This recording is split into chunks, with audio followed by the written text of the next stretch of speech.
There's resistance measured against power. And I freaking am driving the truck, and I got two differentials, and when I'm hitting the gas, when this kicks in on four-wheel, two topped off differentials, the resistance, like you're adding a double amount of resistance on the engine. And this fucking thing is like, you can notice like there's power failure, like you're not getting as much power from having less resistance against the engine. So I'm going through, I'm like pushing through this, but I was noticing like the fluid levels, like if we were trying to take shit down to micrometers and nanometers and fucking, we gotta measure this shit out with bore gauges, and it's gotta be exact widths and exact shit this way. I noticed when my differential was like 3/4 or half full, it was almost like it didn't exist, like there was way less resistance on the front differential, like with just a little bit of fluid, but there wasn't as much cooling property. This is where it fits in, like this is a mathematical formula that goes in there. It cools more if that thing's completely full, and it gets a little bit warmer if it's 3/4 full. And you can go so far when it's freaking gets too hot, it fails. But you can go pretty far while the material's warming up, and then you gotta shut it down and let it cool for the drag before it recharges the battery by cooling down.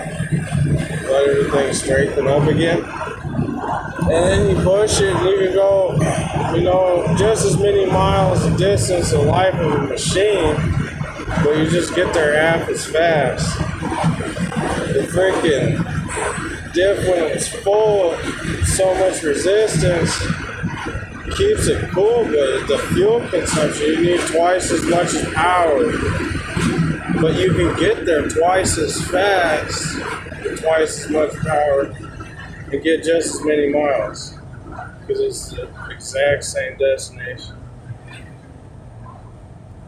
And I'm going in here, and I'm like, there's a fucking mathematical measurement.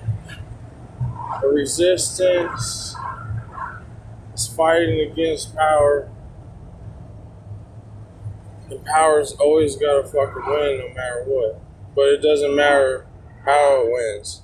You can win a little or you can win a lot.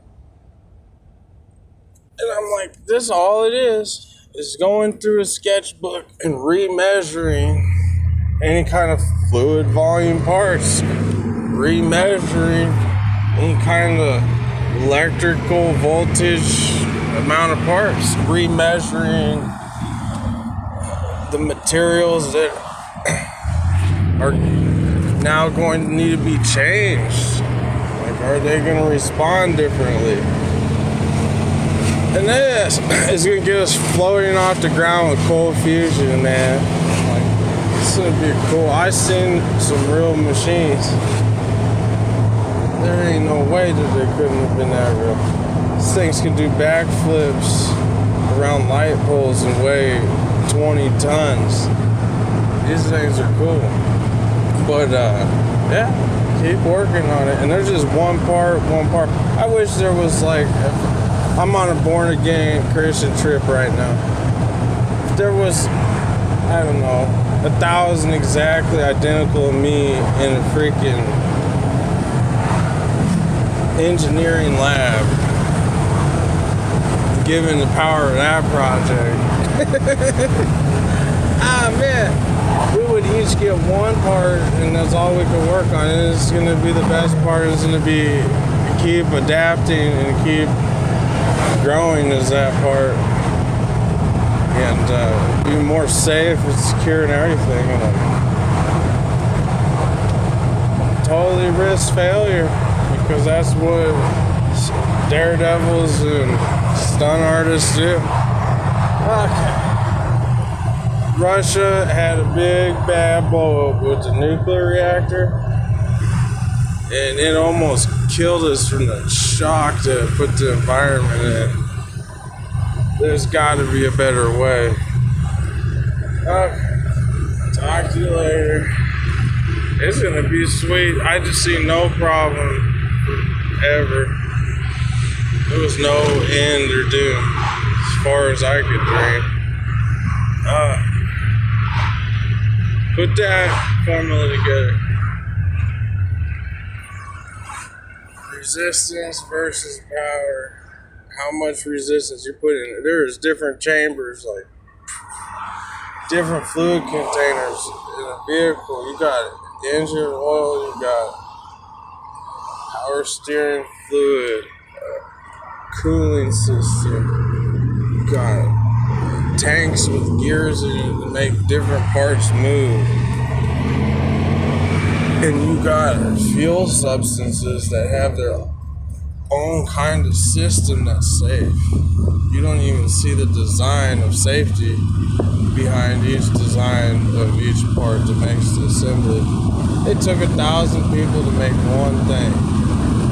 You have no idea how crazy engineering is.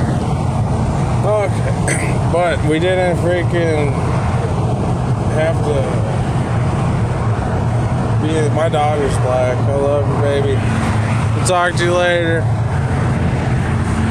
We'll see ya. That's almost number 7, right?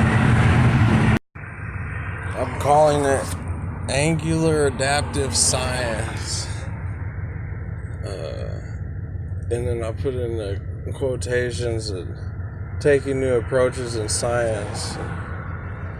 Being able to get just that right angle that takes you through to where you can adapt new sciences.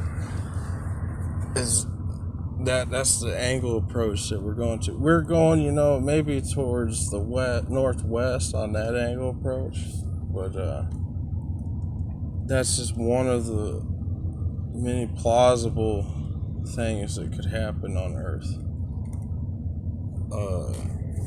Yeah. We only got so much time and so much space, and you know what the problem I think with the angular adaptive science is understanding like leads in your life of and time, the amount of time. Like you can have like 10 people in your life lead you, and you literally have no more time in a day than that. And the 10 people is the only kind of adaptive crowd, and like there's millions of 10 people crowds. So when we're doing angular adaptive, we're trying to really science up the crowd, to see if this is the better science. And then you have to phase out of it, and you gotta take a new angular adaptive approach to the next angle in the field out there, wherever your compass points. And you go over there, and you could totally, go back at random and restart that trip to get you just don't like that angle on day 1 versus I didn't like that angle after 2 years. You can always go back and retry that, but you want to be adaptive as much as you can, because that little amount of time that you have to actually practice the science itself is really pressures you on keeping with these few groups of people you'll meet in your life. And it's nice if we can, hold on to our past sometimes.